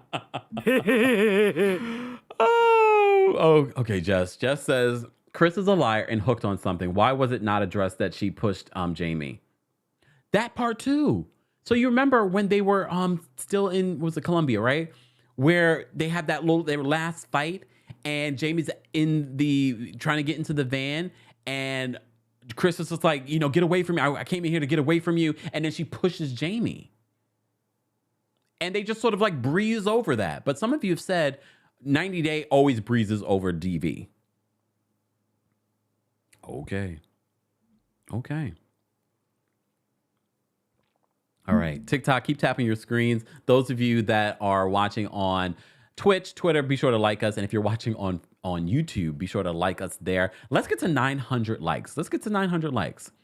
Matter of fact, can we get to 1,000 likes? Let's get to 1,000 likes.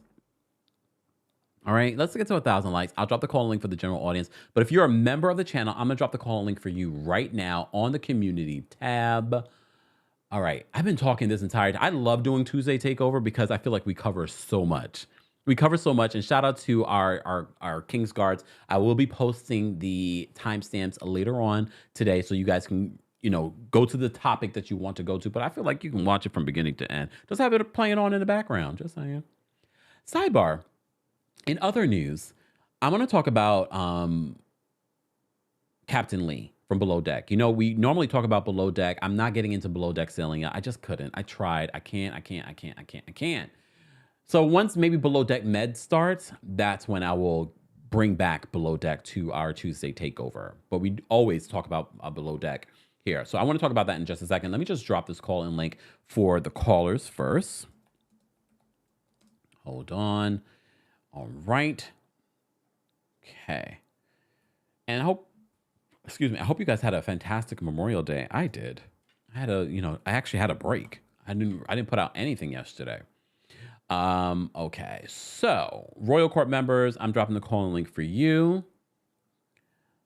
And Team Kempire members, I'm dropping the call-in link next for you. All right. Live chat. Once we get to 1,000 likes, I'll drop the call-in link for you guys. This is our Tuesday Takeover. So back to what I was saying in regards to Below Deck. So with Below Deck, I did want to mention Captain Lee, because Captain Lee has already said this. Captain Lee said recently, I saw this on Twitter, because a person said, by the name of Jasmine, said, well, then what happened? Nobody's explaining anything, and it's frustrating. We love you, in regards to Captain Lee not returning. And she says, why can't we have you back? So Captain Lee retweets it and says this: I wasn't invited back, which doesn't mean I'm done. It means I wasn't asked to be on season 11. And look, we have to keep in mind, Captain Lee had a lot of health ailments during the last couple of seasons, which makes it hard to bring someone back. Let me just bring up his tweet really quickly so you guys can see what he said. Okay, hold on, y'all. Hold on. Ooh. So we have to keep that in mind. Captain Lee had a lot of health ailments last season and the season before. So I'm thinking that's part of the reason why they decided not to bring him back. You know, because there were rumors that Captain Lee was going to retire. He was retiring, that he wasn't going to return because he was retiring. And they did that whole Below Deck special celebrating Captain Lee. So it really made fans believe Captain Lee wasn't coming back. But Captain Lee has done interviews recently and said, no, that's not the case. I wasn't asked back. So I don't know why this is coming up again, but I guess not everyone has been informed. So let me help spread the word. Let me spread the word. Deborah says Captain Lee may be a liability to the show. I mean, look, liability, yes, in some cases.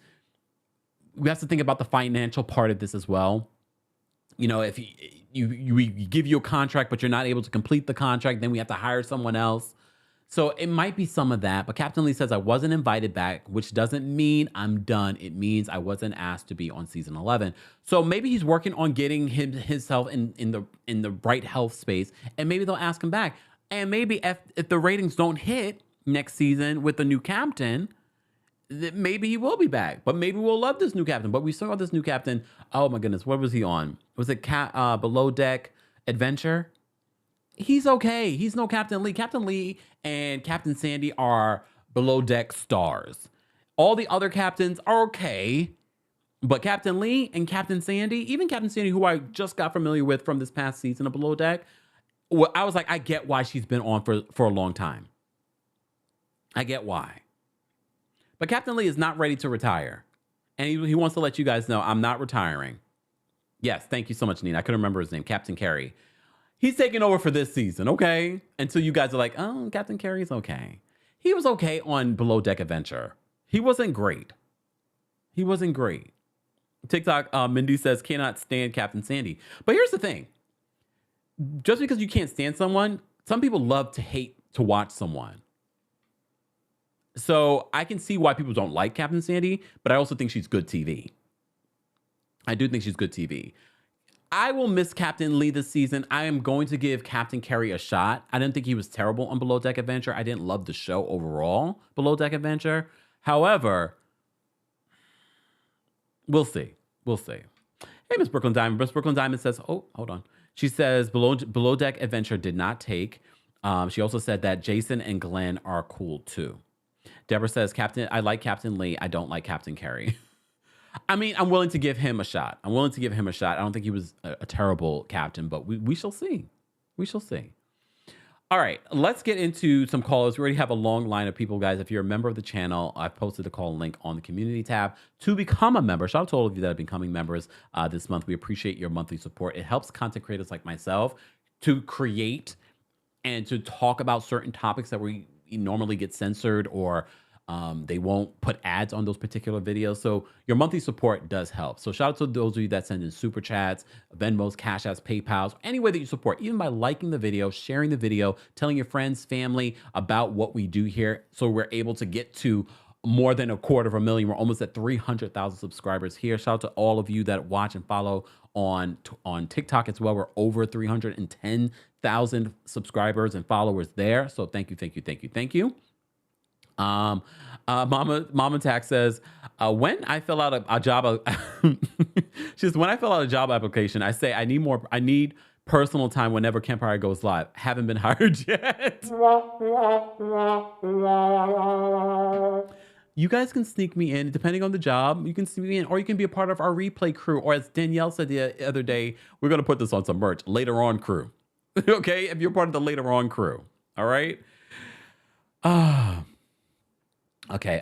Grace says, if you're a ship captain, you have to do a real job. Here's the thing. Anyone that's on Below Deck, this is why I love Below Deck. Anyone that's on Below Deck, you have to have a real skill set in order to be on this cast. You've had to have experience. That's, I think, part of the charm and the beauty of Below Deck. All right, let me switch this out. Let's go to some callers, guys. Let me put up my disclaimer so you guys are reminded that the views of the callers are not the views of myself or the Kempire LLC, okay? Or YouTube, all right? Or Google, just saying. All right, let's get to some callers. Callers, you're going to have 2 minutes to share your opinions on anything that we've discussed so far. Alex is backstage first, so we're going to bring him up first. Hold on. What's going on, Alex? Hey, Kempire. How are you? Oh, well, how are you? All right. Well, first I'm going to start off with this whole cruising conversation about dating someone who works on a cruise. I would never, unless you trusted them, like really trusted them, because I've heard and I've seen one time, I saw it. I didn't see it actually happen, but I saw something. They sneak around. The people that work there, they sneak around. Some of them need to just pull a Dr. Eugene from Married to Medicine and do it themselves. Anyway, all right, I'm going to continue. Beyonce's tour, I'm so excited, and I saw Blue Ivy was on there. I hope she's on in my city where I'm going. It's going to be amazing. Okay. Now with Marlo and Kandi, when you were talking about Marlo stans, you know, I'm not a Marlo stan, I'm a Marlo fan. There's a difference. Marlo does some pretty stupid stuff, like really. And sometimes she is really stupid with her whole bringing up something that happened years ago. Now for a storyline, which I think she kind of is. But anyway, okay, listen. When I went back and watched that episode, she was sat that whole time until she got up. And as she was walking out, she screamed at Drew. But she was sat. So I don't know where this whole she was being aggressive thing is coming from. But listen, Kandi, I don't feel like they're trying to give Kandi, the producers or don't like Kandi. I don't feel like that's the case. Sometimes I feel like y'all victimize Kandi a little bit too much. Not you, not you, not you, not you. Uh-huh. Y'all victimize Kandi a little too much. Miss Kandi is Miss Kandi. She's not a victim. She is the Kandi Burruss. She's not a victim. She is in control of herself. The only victim she's a victim of Mama Joyce, but other than that, she's not a victim. So no Lies! The lies! not the lies. She is though. And that's it. Oh, look at that. Okay. Perfect. And that's it. Period. All Thanks right, for I'll calling see it, you. Alex. Bye now. Take care. Shout out to our senior royal, shout out to our royal court members, and shout out to our Team Kempire members. Again, guys, to become a member, so you can be the first to get the call-in link, head on over to teamkempire.com/join. And for everything Kempire, including our podcast, Kempire Radio, don't forget to rate it. We're trying to get over 1,000 reviews on Apple Podcasts. So head on over there and give us a 5-star rating, Kempire Radio on your favorite podcast platform. And be sure to check out thekempire.com for all of those deeds, our merch, things like that. All right. I'm going to bring up Wendy next. Hold on. What's going on, Wendy? Hi, Kempire. How you doing? I'm well. How are you? Okay, I'm gonna make it so short and so sweet. I want to talk about Kim and Croy. I have a few words for them. Optimum tax relief to get them out of their tax problems. Ooh. Optimum tax relief. And that's it. I love you and you're fun. I was just being shady and petty, so. Thank you for calling in, Wendy, and thank you for being a member. All right, we're gonna. She really meant short. She really meant short. Okay, I appreciate that. Okay. Mama Ellie, who's trying to moderate the callers? Don't start, people. Our King's Guards do the moderations. Okay. All right. Jenna, I'm gonna bring up next. What's going on, Jenna? How y'all doing today? We're great. How are you? I'm doing fabulous. I'm glad I got a chance to call in again. And my three-year-old supervisor is at school today. So I was about to ask. So I'm actually bringing up something about my baby or something sort of on her behalf, and that I'm upset about The Little Mermaid. So first, let me say that I love the movie as well. I thought it was really enjoyable. The upset is about the merch. I do agree with you that it was fabulous. It was it is now the top live action Disney adaptation in my mind. Yeah. It was very well done. Just in case, let me know if we're doing light spoilers or not, because I didn't want to talk about too much since some people haven't seen it yet, but you might see it again. But I will mention, if you go see it again, because I know you're a music person and I have a little bit of an ear, even though I can't sing. I actually had a small critique of the first song in the Part of Your World. I just thought like she was overly emotive when she sang that first song, and she punched the notes a little hard, but the reprise when she did the iconic scene on the rock, I thought had the more appropriate emotion. So that was just me being like one little critique. Now the critique about the merch, my homegirl Tamika that you were talking about at the top of the live, because I got super excited about it, I was yelling like Tamika at the video when you were saying it. Oh, thank you. You know they left my homegirl off of the comforter? Oh. I'm about disgusted. I just opened it up to do my Little Mermaid mini makeover in my baby's room, and she's not the comforter. And I was just double checking. I think they left the Asian girl off too. So it's like the movie not in this month of all months. Oh, exactly. I'm very upset. So like, and I don't know if anybody noticed, but the Indian mermaid that played Indira, that was named Indira. That's the older sister from Bridgerton season 2. But so I noticed that too as well in the movie. But I'm gonna have to call some people and find out, because my actual sister is like my kempire that I know in real life. She keeps me up on all the pop culture stuff and things like that. And she said that they have been leaving the dark skinned mermaid off of some of the merch. So now I'm like, need to find out who I need to call and talk to. But other than that, the movie was fabulous. I actually saw it twice this weekend. I went with my mom and my sister first so I could enjoy it, and then I took my daughter. Oh, I love that. And I might go get it. Thank you, Jenna. Let me be quiet. Other people can come up. Thank you so much. Take care. Bye-bye. Bye. That's interesting. Why did they do that? Y'all let me know if you've had that experience as well with the Little Mermaid merch. I love the critique on music, but here's the thing. laymen that aren't singers that don't have an ear probably won't notice that. They'll probably just sort of like, oh, I don't really know if I love her version. Look, feel like overall it was great. It's her version. I understand exactly why. Although they saw hundreds of different possible Ariels, they always were stuck on Halle Bailey. I get why. For me, she gives Disney princess. She definitely gives Disney princess. But overall, I felt like it was such a great movie, music, visuals. They did a great job. Anyways, all right, guys, we're almost at 1,000 likes. Once we get to 1,000 likes, I'll drop the call and link for the general audience to call in. You'll have a minute to share your thoughts on anything that we talked about for Tuesday Takeover. Nothing else. Nothing else. All right. All right. We're going to bring up some more members. If you're a member of the channel, I'll drop the call and link on the community tab here on YouTube. Those of you that are watching on Facebook, Twitch, Twitter, thank you so much for being here. Be sure to like the video. TikTok, keep tapping your screens. Let's get to 20,000 likes. All right. Okay. Let's bring up Miss Bernice next. What's going on, Miss Bernice? Hey, Kempire, how you doing? I'm well. How are you? I'm fine. The scene with Drew and with Marlo, they were in each other's faces, and then Marlo doing her Marlo, she tried to overtalk Drew, and Drew trying to explain herself. That's when Marlo decided to sit down. I'm gonna sit down and let you talk. Mm-hmm. She was in her face. So people, take your Helen Keller glasses off and put on your real glasses and look at that scene again. Did you talk about Martha Vineyard? No, we're doing a separate live for that later. Okay, cool. Okay, cool. Okay, right.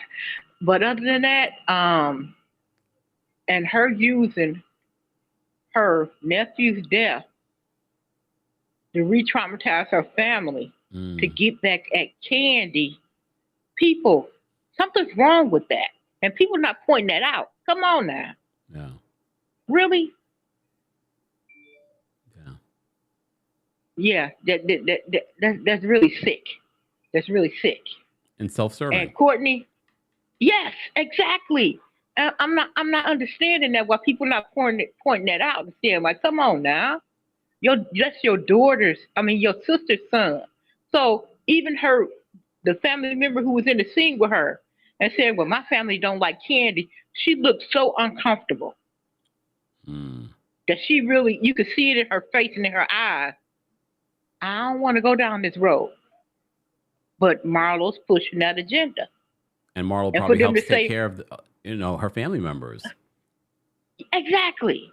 And then Courtney saying it's a culture that she's what culture is happening at old lady game. So you're trying to insinuate that she's doing this culture of violence, of victimization against black people, on black people? Come on now, really? But other than that, I'll be for this afternoon for Martha's Vineyard. Yes. And you have a good day. You too, Miss Bernice. Thanks for calling in. Bye-bye. I am going to mention about Bria in just a second. Guys, we hit over 1,000 likes, but before I'm going to drop the call and link, and I'm going to bring up our last member, Miss Brooklyn Diamond, in just a second. Don't forget to like the video. It's an easy and free way of supporting the channel. Hold on. Where's my, there it goes. There we go. We dropped the call and link. Let me bring up Miss Brooklyn Diamond next. I am going to talk about the Bria Fleming situation. I did a separate video from Summer House Martha's Vineyard, so stay tuned for that in just a second. But I'm going to bring up Miss Brooklyn Diamond. Miss Brooklyn Diamond, thoughts on some of the things that we were talking about? Hi, I thought I had missed the Bria thing because that's actually one of the things I wanted to call about. Perfect. Just a public service announcement. Yeah. When you are traveling abroad as a United States citizen, first thing you have to remember is that your rights here in this country are not your rights in other countries. You should always check the United States government's travel website to see what's going on, what the conditions are in that country, find out where the embassy is, and register. Let them know that you are in that country and from when to when. It is so important because aside from just, the horrible thing that happened to Bria, women are being snatched all over the world for trafficking. And this is one way for them to know who you are, where you are, for your family to be able to engage the embassy if you do go missing, so that they have some kind of record or context of you. It is just so important when you are traveling abroad.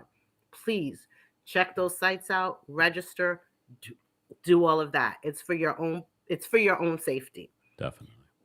As far as Kim and Kroy, I can't really feel anything for them because in my mind they used each other for fame and money, and now that the fame and money has worn out and has gone away, now the relationship is coming apart. I don't feel bad for Kroy because he hooked his wagon to what he thought was a star, and now that star is tarnished and gone and all of that.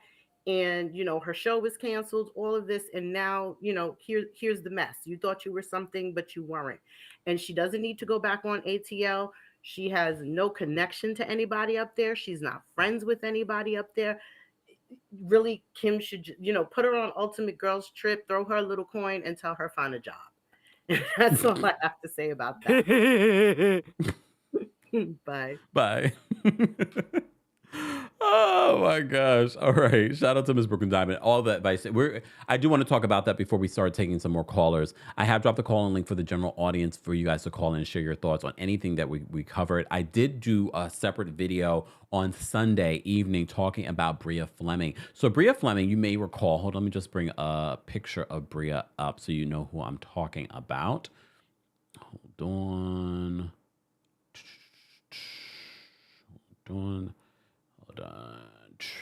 Okay.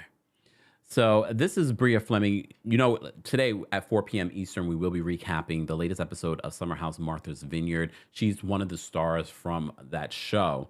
And she talked about this over a week ago on her TikTok, but no one mentioned it. But then some of you started hitting me up about this story. So she says she was in Cannes, France doing some promo. She says that, she's an actress. I don't know. I've never seen her in anything. Anyways, that's besides the point.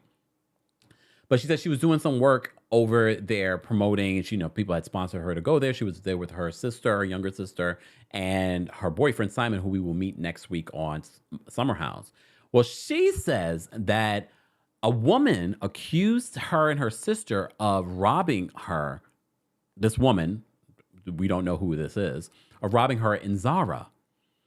So then when she was out shopping with her sister, she was then approached by police, French police. And then she lays out, and again, I play the video for you in that previous video where she talked about this experience. She accuses them of stripping them of their clothes. Just we're like, whoa, what happened? And this is just based off of an accusation, no necessarily proof. She was later released, but now she's seeking legal counsel on how to handle what happened to her. And according to the French police, when she went back to the precinct, they were like, you need to contact the embassy. We don't know what you're talking about. Well, now people are questioning the authenticity of this story as well. I don't know, but based on what she outlined in this TikTok video, I was like, that sounds horrible. That sounds scary. Then I always have to remind you, and I remember, where was it? You guys will remind me in the chat, because this was several years ago. Oprah talked about being abroad. I believe she was in a country in Europe. I can't remember if it was France or not, where she was profiled while she was shopping in one of those high-end stores. And this was Oprah. You already knew who Oprah was at this point. So that story has already stuck out in my head. I don't care what level you get to. There will always be that moment where people are like, oh, racism is still real. Just saying. So I did want to mention this story. I forgot to mention, but I did do a separate video where I played the video where Bria is explaining what happened to her while she was in Cannes. Because the Cannes Film Festival just ended in France. It was very scary, very, very scary. And mind you, I'm traveling all the time. God forbid something like that happened to me. A lot of times I travel by myself. Who gonna come help me? Thank you, Samara. Thank you. I couldn't remember. It stuck out in my mind. But now Samara says it was France and it was in Hermes. Just saying.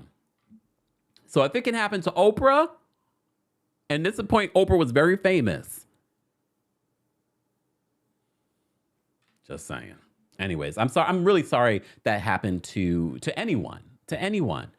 But I'm also glad that she spoke out about it. I'm glad she also spoke out about it. All right. Black Review says they see you as a skin color, not actually who you are.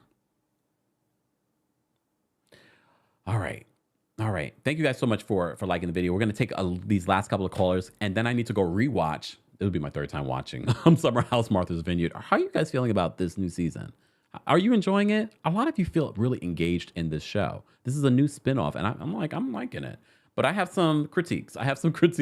So stay tuned for that at 4 p.m. Eastern, 1 p.m. PST today. All right, Drewski's backstage. We're going to bring Drewski up. What's going on, Drewski? Hey, Kempire. Hey, Hey. everybody. Hey. I am a little late, but I wanted to really quickly get in here and talk badly about Kimberly. The thing about Kim is that, like, and if this was covered, I'm sorry, but, like, the last season, she made it very clear during that reunion what she thought about Black people and how she felt being around the girls, how she felt she was bullied, and it was really just them holding her accountable for being a hypocrite. It was like the only time that we saw Nene and Kenya actually getting along. It was actually really great. And it was like, but it's like there's no space for her in ATL because she made it so. They tried to include her and she kept excluding herself because she didn't want to be with them anymore for some reason. You know, she can't go back to Big Papa. He never did leave his wife for her. You know, she can't, go back to the house that she bought him. She's in a shambles, and it's like, what is, I mean, like, she needs to be worried about her kids and whether or not Croy's claims about her gambling are true, although I do think they're true. But it's like, I don't feel bad for either of them. I mean, good luck, girl. I heard that Hermes might be hiring, so go there. But yeah, bye, y'all. Thanks, Drewski. Bye. Oh, Lord. All right. All right. Some of you are saying that it was in Italy that happened with Oprah. I have to Google schmoogle. But what I do know, it was a European country, and I remember Oprah talking about it, and it's always stuck in the back of my mind. I was like, ooh, don't matter what status, popularity, money. Just saying. Anyways, I'm going to bring up Kari next. What's going on, Kari? Hey, Kempire. Hey. I'm going to fast because I got some things to say. Okay. Croy, everybody may be against you, but I'm more against the wig. Take her money. Take her kids. Win, win, win. All right.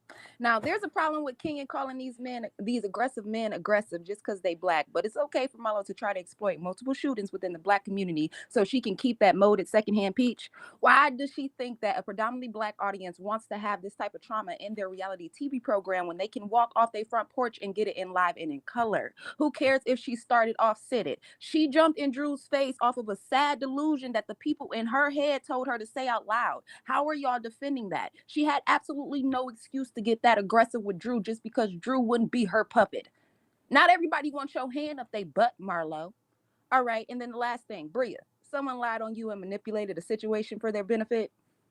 Woo, woo, woo, woo. I think friends with some karma for you. All right, a little reminder that same race car you use on behalf of your boyfriend to manipulate things in your benefit, favorite store to the is yours.